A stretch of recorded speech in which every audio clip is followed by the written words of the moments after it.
Now we're going to have a chat here with Nicolette Louissaint, who is Chief Policy Officer of the Healthcare Distribution Alliance. We're going to discuss the domestic pipeline. Hey, how are you, Nicolette? Thank you so much for joining us. Thank you for buying lunch. Thank you for putting this in here. I kind of salivating as I watched all those bags come out. You know, was it really Tate? Was it Tate lunch, or what was the lunch from? Or was that just her? I don't know. But anyway, it looked really, really good. So, but of course, you sponsored the whole forum here today. I want to thank you, along with our other sponsors, for doing this. But you know, I think in the area that we're in, one of the things I got to know, Chip Davis, your CEO, who's not here today, during COVID, we did some online forums. I was at the Hill at the time. I don't know if you were there at the time. They were my favorite thing because I learned more about all the stuff you move, how you move it, how you refrigerate it. It's what you do, CAR T cells, you do the complex array. I'd love you to give our audience an understanding of the sophistication, the complexity, and the network that of distribution that you manage, that you kind of represent, if you will. So actually, first I want to thank you. I'm here for. Oop, there we go. I'm here for a few minutes. But, you're here all day, and I don't know how you're managing. So this is intense. Thank you so much for doing this. So far, so good. There may be a point where I collapse a little bit, but I'm enjoying it. And the moment somebody's off stage, I forget everything about it. It's out of my brain. So it's all about the future and you. I love it. So I think the easiest way to think about what distributors do is to think about how healthcare is set up in this country. So we all go to a pharmacy a couple times a month. We go to our doctors. We may go to urgent care. More than 300,000 sites of care across the United States. And all of those need medicines. They need different meds. You talked about CAR T. It may be an oncology clinic. It may be a health system. It could be a pharmacy with routine chronic care meds for maintenance. Distributors do the work of making sure that every one of those facilities have the products that they need when they need them. So rather than having facilities that have massive warehouses behind them with products that they then have to secure and manage and keep stable, they work with a distributor. And what that distributor is able to do is take that order at 8 o'clock that night and process exactly what those facilities need, make sure that those products remain secure, remain stable. If there are temperature requirements, you're talking about COVID and cold chain, Right. They hold all of that up, and they make sure that that next morning when the lights go on, there's a tote, there's the materials that they need, the medical products that they need to be able to continue to deliver care. One of the really interesting things to me is during COVID, we can get off COVID here, but I'm fascinated. There was a kind of, I don't know what to call it, a seizure in this country, saying, oh my God, we don't have all the PPP we need. We don't have all of the things we need. We have dependencies on the rest of the world. And when I talked to your CEO back then, what's interesting, he says, yes, despite all of that, we nonetheless have still delivered when it came to the drugs and whatnot. I know you're the association, right? Sure. So, but as you're out there, do you ever get nervous and say, God, maybe this system is wobblier than it should be, or, oh, we're getting close to shortages, or, oh, we're impacted by tariffs, or we're impacted by the, trade and economic situation around the world? I know the stories you've managed through it, but do you ever get nervous? So I am a clinical pharmacologist with a background in public health emergencies. I live in a state of nervousness all the time, right? But I think what's true is not just COVID. If you think about Hurricane Maria in 2017, we had 3 major hurricanes back to back. Right. If you think about tornadoes, if you think about Superstorm Sandy, the winter storms that happened a couple of months ago, all of those created strains and they created surges in medical demand. And so COVID was an extreme example, but my point is those instances of shock and strain are actually very routine to our members. So I think nervous, of course, is a recognition that, and I think it's more an appreciation of the criticality of the work that our members do. There's an appreciation that this has to go right because the implications of it not going right are too great. And so we're working every day to make sure that there are refinements and improvements that can be made on the system, that we can find ways to bolster the supply chain. But the goal is to not break things that are working well.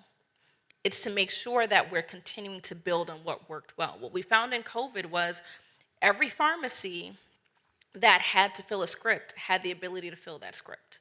We didn't see unnecessary shortages in COVID. We didn't see that in Hurricane Maria. We didn't see that in Hurricane Harvey. So the goal is to make sure that the strength that we had that enabled that level of resilience can sustain while continuing to make improvements. Now, we talked a little bit with our friends from Lilly about Lilly Direct and business to consumer lines, which are kind of new. Maybe, I mean, to me, they're new. And you know, GLP-1s and whatnot, they're turning out to be a huge part of the pie. Well, are you involved in that element of distribution? Some of our members are. Yeah. So we have 37 members, and the core of what they do, as I was describing that delivery, is the same. They may partner with manufacturers and programs like Lilly Direct, Pfizer for All, and that may be a member-to-member difference. But our members touch all of those programs. They ensure that if a manufacturer is trying to make sure that a specific population has access to product, if they are trying to ensure that a specific access program that may be a cash pay, for example, like a Lilly Direct, they are partners with them. And so that's kind of a niche part of what is happening in the supply chain, but as you said, we're starting to see those sorts of programs emerge as solutions for cash pay for patients who are trying to pay out of pocket because that might be cheaper than what they would see through insurance. So you're part of the trusted system. People you're out there, you're going to pharmacies, going home, getting direct. Is there a problem of other players in health distribution that are illicit? Is that a challenge in the U.S. market?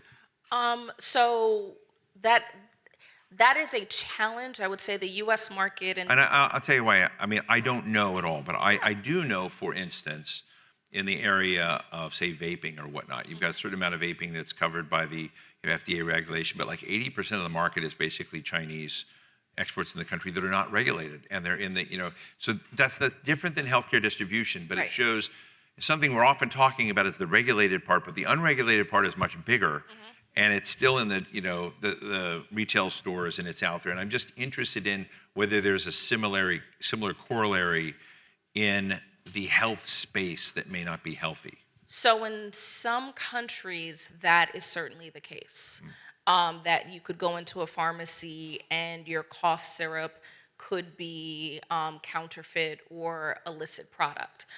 In the United States, we have a closed distribution system, so that is not the case here. About 12 or 13 years ago, HDA and our members actually worked with Congress to pass what is called the Drug Supply Chain Security Act. And so over the last 12 years, we've been going through this process of complete serialization from end to end of the supply chain. And one of the reasons that that was so important was to ensure that this closed system could be maintained and upheld, and that we could track and trace product to ensure that— That's sounding very blockchain-y. Ish. Is it? Okay. Yeah. Oh, it's Yeah. not? So in the way that blockchain enables end-to-end visibility without having undue information going from one partner to the other, so information moves along with the product, basically, so it's blockchain in that way. But the goal is to make sure that what is supposed to be in the system is in the system, and things that are not supposed to be in the system are not. And so with that, we have great confidence in the security of the U.S. distribution system, but that is because we've invested billions of dollars to be able to do this, to work with our upstream and downstream partners, manufacturers, pharmacists, hospitals, and to make sure that we are investing in the system that ensures that when you take the pill bottle, that you can trust that what's in it is what's supposed to be in it, and it's for your betterment and not, as you're describing the vaping, an illicit product. So what's the hardest part in the system? Is it cold transfer? I mean, what are the, I mean, I know through my own Lilly Direct, it comes in the big package of like ice packs and all of this stuff. I mean, is that hard for you, or is everything equally doable now? What are the hardest dimensions of healthcare distribution or product distribution in the lines that you have? I think there's a level of complexity and sophistication that it all has. So thinking about how to make sure that the right pharmacy has the right product on time, and making that delivery basically overnight, I would argue that that's complex. Making sure that the order is exactly right, that the error rate is less than 1%. All of those things are complex. Cold chain, I think, is another complexity.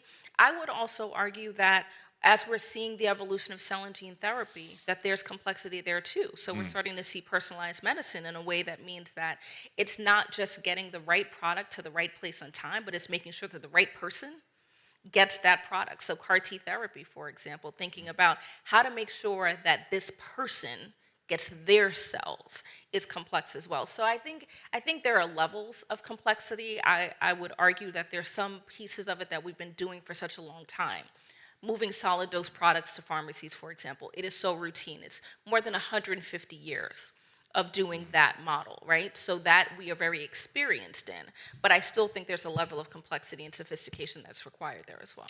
You know, another dimension, I don't even know if it's something that you can comment on, but one of the things you read about, I deal a lot, I'm fascinated by, you know, the most powerful voter in America is the woman over 50. She says she's going to vote, she votes. You know, young people lie, they don't vote. They say they're going to vote, they don't vote. We vote. You know, when women over 50 vote, and they're scrambling to pay the bills, scrambling to hold the house together. They're doing a lot of things. They're seeing, you know, inflation is one of their big drivers of concern. Kitchen table economics, choices between, you know, the drugs they need and the food, you know, they're doing.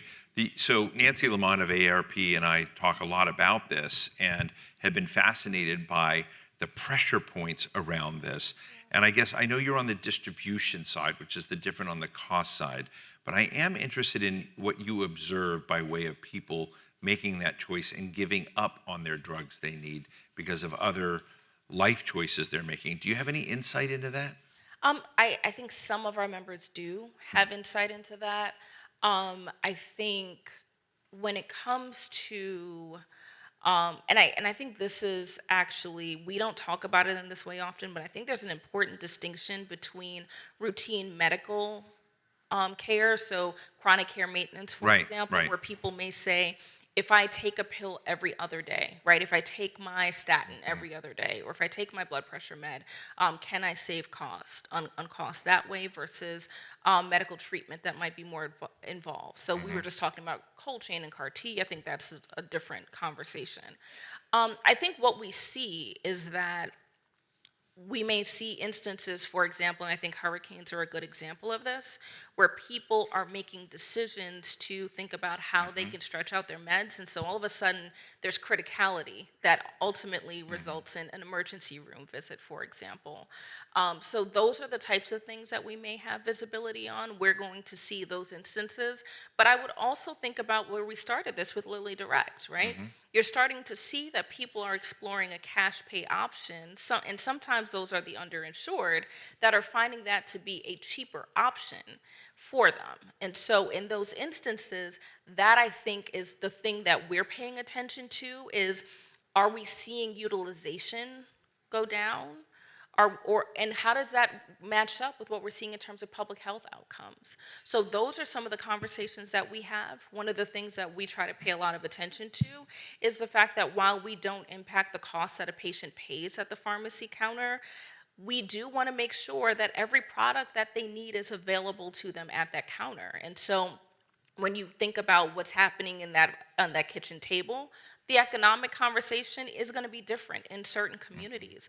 The criticality of keeping certain facilities up and running and having the products that they need, it's going to be different in a rural or an underserved community, for example. So that's how we're looking at it and paying attention to it. So we don't have direct line of sight, but there are going to be those various inputs that we pay attention to. And just as we close, it's been like this. I mean, I always learn a lot more about, you know, part of the backbone of American healthcare system I knew nothing about. But as we close out, I mean, you're here, we're talking publicly about what you do. What are the things you worry about or the challenges to, I don't even know whether to call it the status quo you've got or the vision you want to have in terms of a better and healthier kind of broader national and global distribution system? You know, what are the pieces of that matter? So we pay attention to sustainability, I'd say, across a lot of different fronts. I think that's the overarching theme. So paying attention to what's happening in the provider landscape. We continue to hear physicians, pharmacists talk about difficulties that they're facing. That's something we pay a lot of attention to, because in order for pharmacies to work, you need a pharmacist in the pharmacy, right? So we pay attention to that. We do pay attention to what's happening in rural communities. So we think about those more distal areas that are going to be more dependent on maybe a single site of care that don't, I might be able to walk across the street and have a different pharmacy option because I live in an urban area. But if I live in a rural area and there's one clinic within 10 miles. Is anybody a pharmacist in this room? I don't know if we have any.